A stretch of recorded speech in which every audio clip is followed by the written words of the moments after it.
Voilà, bonjour à tous.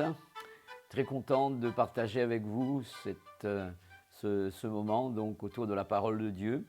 Et je crois que Dieu va faire du bien à chacun d'entre nous à l'écoute de sa voix.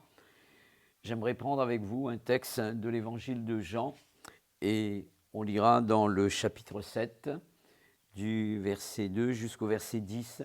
J'aimerais faire la lecture avec vous. Voici ce qui est dit dans ce texte. Un centenier avait un serviteur auquel il était très attaché et qui se trouvait malade sur le point de mourir. Ayant entendu parler de Jésus, il lui envoya quelques anciens des Juifs pour le prier de venir guérir son serviteur. Ils arrivèrent auprès de Jésus et lui adressèrent d'instantes supplications, disant « Il mérite que tu lui accordes cela, car il aime notre nation, et c'est lui qui a bâti notre synagogue. » Jésus, étant allé avec eux, n'était guère éloigné de la maison, quand le centenier envoya des amis pour lui dire « Seigneur, ne prends pas tant de peine, car je ne suis pas digne que tu entres sous mon toit. C'est aussi pour cela que je ne me suis pas cru digne d'aller en personne vers toi. Mais dis un mot, et mon serviteur sera guéri.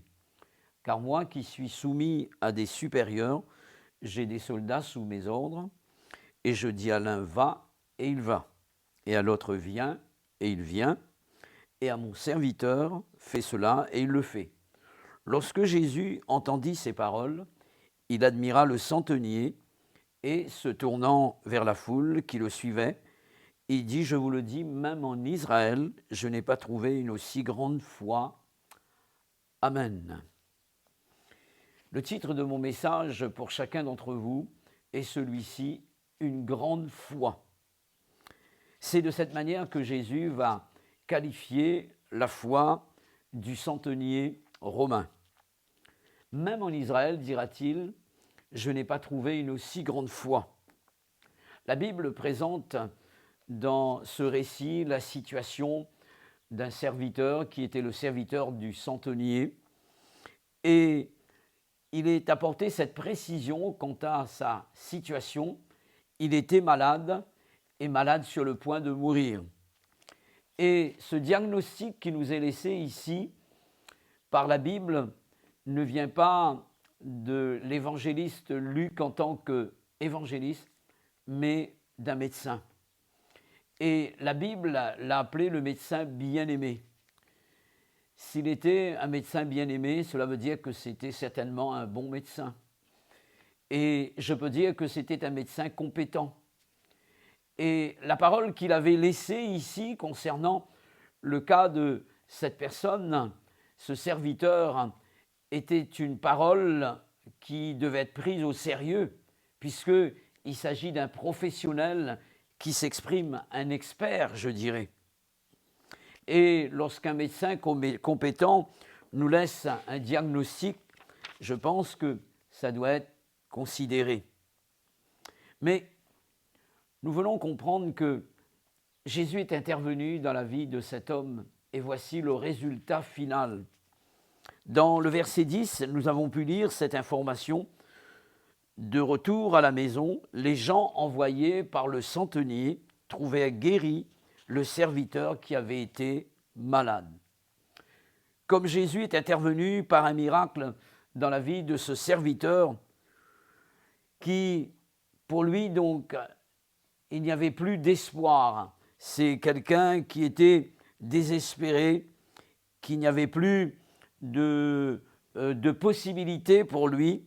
J'aimerais dire à tous ceux qui entendent l'Évangile que, quelle que soit votre situation, ça peut être pour vous une situation désespérée, une situation difficile, peut-être que vous êtes désemparé, vous êtes découragé, vous n'attendez plus rien de la vie, mais je suis là pour dire, à la lumière de la parole de Dieu, là où il n'y a plus d'espoir, là où il n'y a plus d'issue, Jésus est capable encore d'intervenir.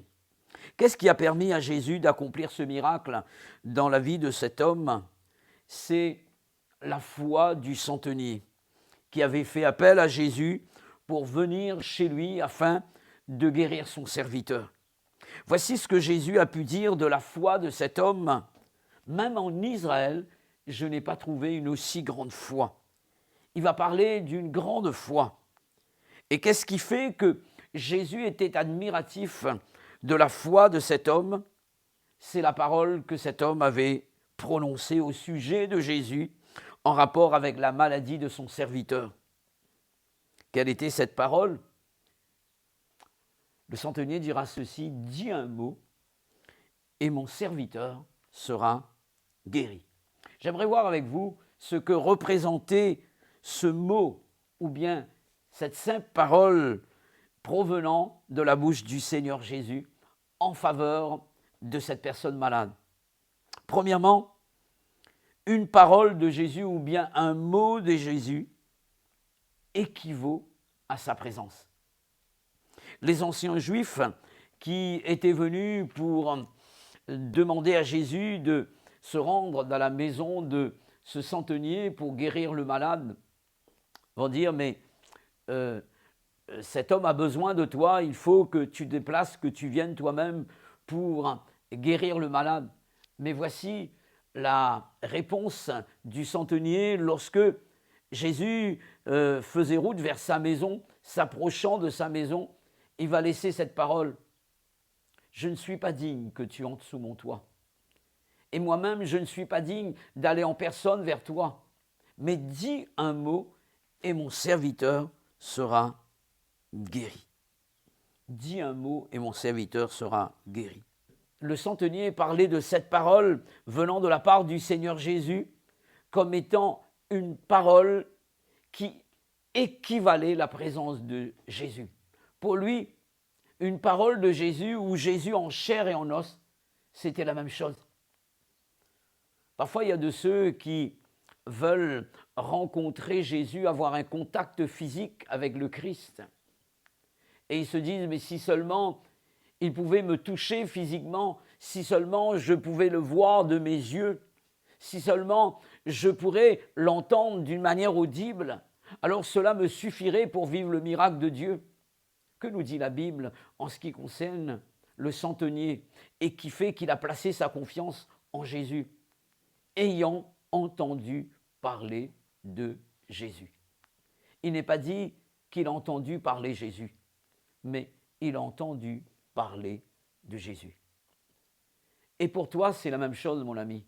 Tu n'as pas besoin d'avoir un contact physique avec le Christ, mais il suffit que tu entendes parler de Jésus pour que la foi naisse dans ton cœur.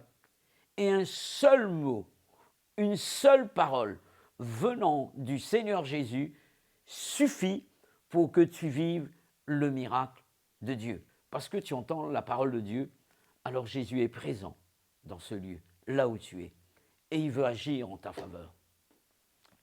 Qu'est-ce que je peux dire de la parole du Seigneur Jésus, d'un mot venant de lui? Une parole de Jésus équivaut à sa puissance, je dirais à sa toute puissance. Mais dis un mot et mon serviteur sera guéri. Et il va ajouter ceci, le centenier: car j'ai des supérieurs et moi aussi j'ai des soldats sous mes ordres. Et en tant qu'autorité, je peux dire à un soldat, viens, il vient, et à mon serviteur, fais cela, et il le fait. Et cet homme va comprendre que en face de lui, il y avait une autorité supérieure. C'était l'autorité suprême, Jésus.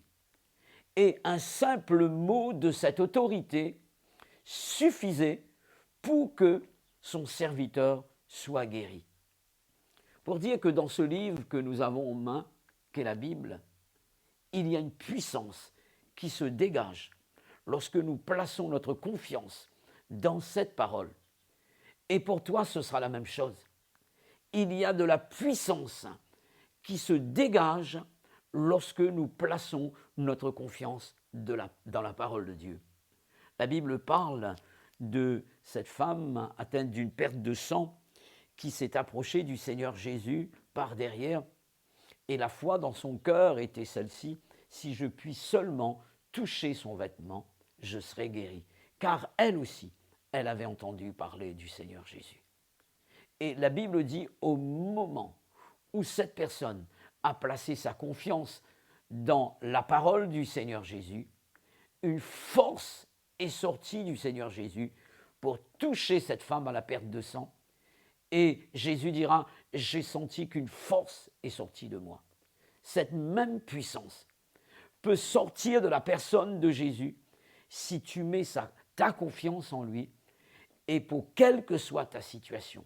Ça peut être pour une guérison divine, pour la solution à ton problème, pour la réconciliation de ton foyer. Ça peut être pour le salut de ton âme. Ça peut être pour un problème d'ordre sentimental, professionnel. La foi placée dans cette parole, c'est la puissance de Dieu en action. Alors mon ami, alors que tu entends la voix de Dieu, n'endurcis pas ton cœur.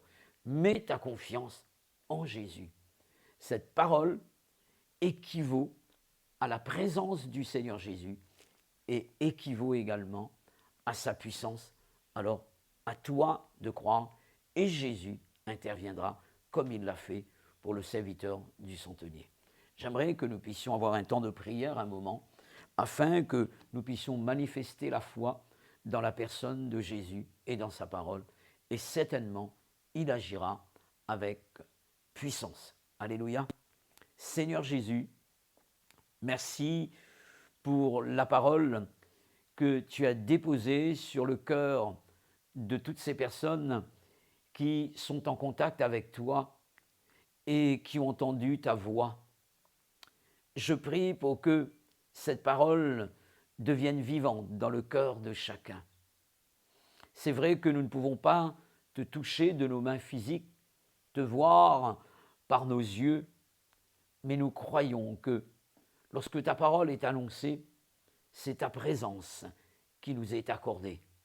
Et lorsque tu es là, tu agis toujours pour faire du bien à tous ceux qui manifestent la foi dans ta parole. Viens déployer ta puissance pour guérir un corps malade, pour relever quelqu'un de bien bas tombé. Viens, Seigneur, intervenir pour la personne qui aurait besoin d'un changement radical dans sa vie. Je prie pour que tu sauves une âme en détresse et que tu donnes la possibilité à toute personne manifestant la foi dans la parole de Dieu de vivre le miracle à cause du grand et merveilleux nom de Jésus. Je prie pour qu'il en soit ainsi. Au nom de Jésus. Amen. Amen. Gloire à Dieu. Chers amis, que Dieu vous bénisse. À une toute prochaine fois.